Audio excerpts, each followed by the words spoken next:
Other stuff to talk about.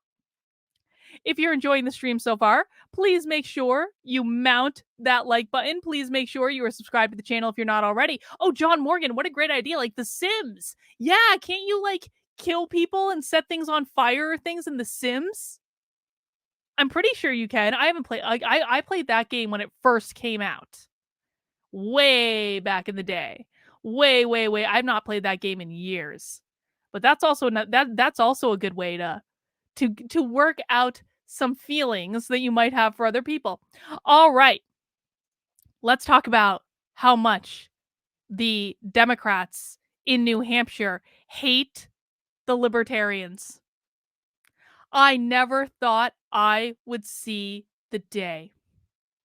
I never thought I would see the day that Democrats would actually be spending money on running ads opposing libertarians. So here's what happened. A little bit of backstory. There is a town in New Hampshire called Croydon. In Croydon, this year, they defunded the schools. The Libertarians and the Free Staters concocted a plan to cut the school budget in Croydon in half. So not completely defunded, but a lot defunded. Now, Croydon is a little bit of an interesting school district in that it's one of those small towns in New Hampshire that has like literally a one-room schoolhouse.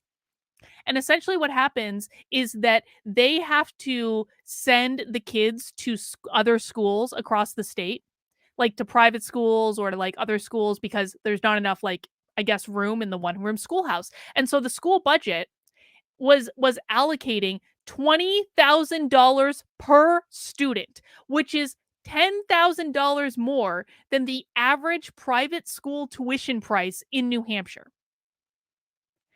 And the Libertarians got themselves in a position of power, and they brought a whole bunch of other Libertarians, in this case about 20, which is, you know, for a town with a one-room schoolhouse, that's like a significant number. They brought a whole bunch of other people to a school board meeting, and they said, no, we will not be paying $20,000 per student when the average price of a private school is $10,000. And they literally voted to cut the school budget in half. That happened this year. It happened about a month and a half ago in Croydon, that I know of in the entire, to actually defund the schools.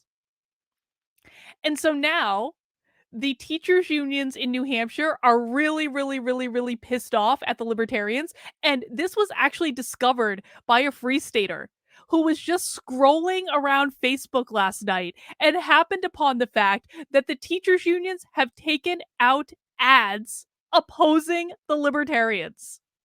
Let's listen to this amazing ad. It could happen in your town, to your school. Radical factions bent on destroying and dismantling our public schools. Now's not the time to let extreme politicians or outsiders pit us against one another. We've got to work together to make sure our kids get the education they deserve. Tell state legislators to oppose arbitrary budget caps that will hurt our schools. Our kids deserve a strong public education. Look, paid for by the NEA New Hampshire. And you might say, Carlin, that ad didn't sound like it was about Free Staters. Okay, let me prove it could you, happen in your town. Free Stater motion cuts Croydon budget in half. It could happen in your town. Yes, could happen in your town, New Hampshire. In fact, it is our mission to make it happen in every town in New Hampshire, to defund every public school in this state. When I'm elected governor of New Hampshire, I will absolutely make the property tax optional so that people can have an option. This is amazing. Can we all just admit that it is amazing that the NEA in New Hampshire is literally spending money on ads online attacking Free Staters? Why might they be doing that? Why might they deem that a necessity? Well, let's take a look at what happened today in New Hampshire. Because it wasn't just Croydon. Croydon is but one part of this story. The other part is, okay, so for some additional context, one of the reasons that Democrats are so worked up about libertarians in New Hampshire is libertarians actually have political power in New Hampshire. About like the largest voting bloc in the New Hampshire House of Representatives, technically they're Republicans, but really they're libertarians who registered as Republicans. They're free staters. They moved here for the specific purpose of getting elected to government in order to do this stuff. So it's not just a theoretical thing. Libertarians really do have political power in New Hampshire. Sadly, they just have to be registered as Republicans. So Republicans get the credit, but the Democrats know what's up. They know who's really pushing this stuff, and it ain't the GOP for the most part. Sometimes they do, but it ain't the GOP. It's the Libertarians. So here's what happened today. New Hampshire Senate passes Parental Bill of Rights. Soon it heads to the desk of Chris Sununu. The vote was 13-11, with John Reagan and Deerfield, Republican, joining all Senate Democrats in opposition. What is this bill, do you ask? Let's take a look. This bill is an act establishing a Parental Bill of Rights in New Hampshire, going to Chris Sununu's desk to sign, and let's read it. It's a real short bill, but I want you to show you the type of like education stuff that we're doing in New Hampshire right now and why they might be running ads opposing free status. Oh God. I don't know how I can make this big without it totally blowing my screen. Okay, you guys are just gonna have to trust me on what it says, because in real life I actually need to be able to read it in order for this stream to work. So sorry I can't make it bigger. So, the Parental Bill of Rights in New Hampshire.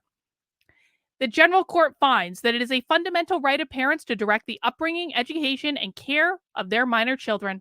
The General Court further finds the important information relating to a minor child should not be withheld or inadvertently or purposefully from his or her parent, including information related to the minor's education. The General Court further finds it is necessary to establish a consistent mechanism for parents to be notified of information relating to the health, education, and well-being of their minor children.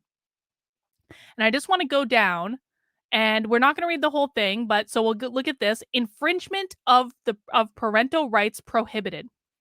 The state, any of its political subdivisions, including, without limitation, any school board, school district, or school administrative unit, or other governmental entity, shall not infringe on the fundamental rights of a parent to direct the upbringing and education of his or her minor child without demonstrating that such action is reasonable and necessary to achieve a compelling state interest, and that such action is narrowly tailored and cannot be achieved by less restrictive means.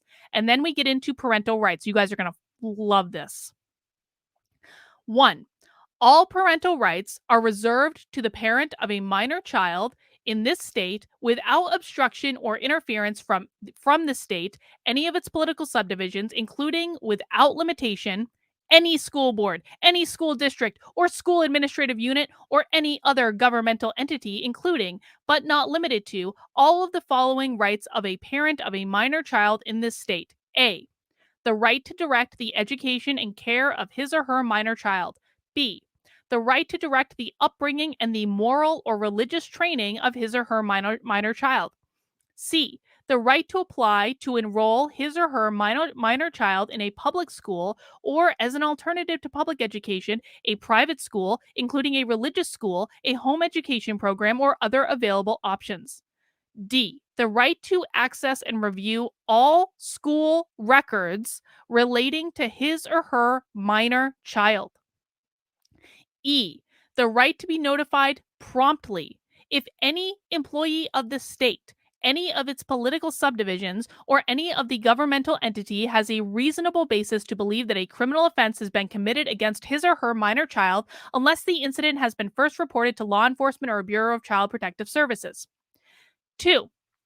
An employee of the state, any of its political subdivisions, all the other things, blah, blah, blah, blah, blah.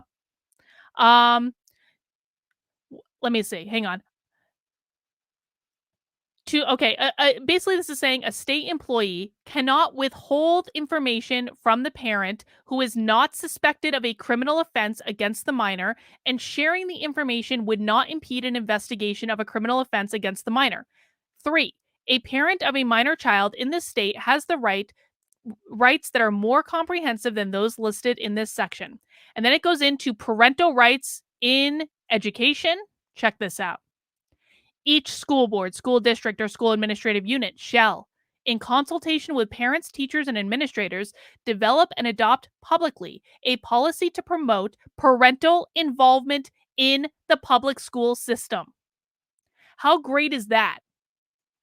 They are actually requiring public schools in New Hampshire to develop a system that would allow and encourage parental involvement in the schools. That's a really good thing. A plan for parental participation in schools to improve parent and teacher cooperation in such areas as homework, school attendance, and discipline. B, a procedure for a parent to learn about his or her minor child's course of study, including the source of any supplemental education materials. Hang on. C, procedures for a parent to learn about the nature and purpose of clubs and activities offered at his or her minor child's school, including those that are extracurricular or as part of a school curriculum. D, procedures for a parent to learn about gifted or special education programs offered in the district. E, procedures to learn about parental rights and responsibilities under general law. And then we got some other stuff here, but this is really good. A parent may request in writing from the superintendent the information required under this section. Within 10 days of such request, the superintendent will provide such information, which I think they already could have done anyway, but that's all right. So that's actually really good. New Hampshire is passing a law requiring that they develop a plan to make sure that parents are more involved in education, and that is why the teachers' unions are so freaked out that they are quite literally running ads against libertarians in New Hampshire. And there's going to be more stuff coming too. This is not by any stretch of the imagination the last thing. It might be the last thing. I'm not sure where other things are at in this legislative session, but there's always next legislative session to do. All right, so that's what's going on there.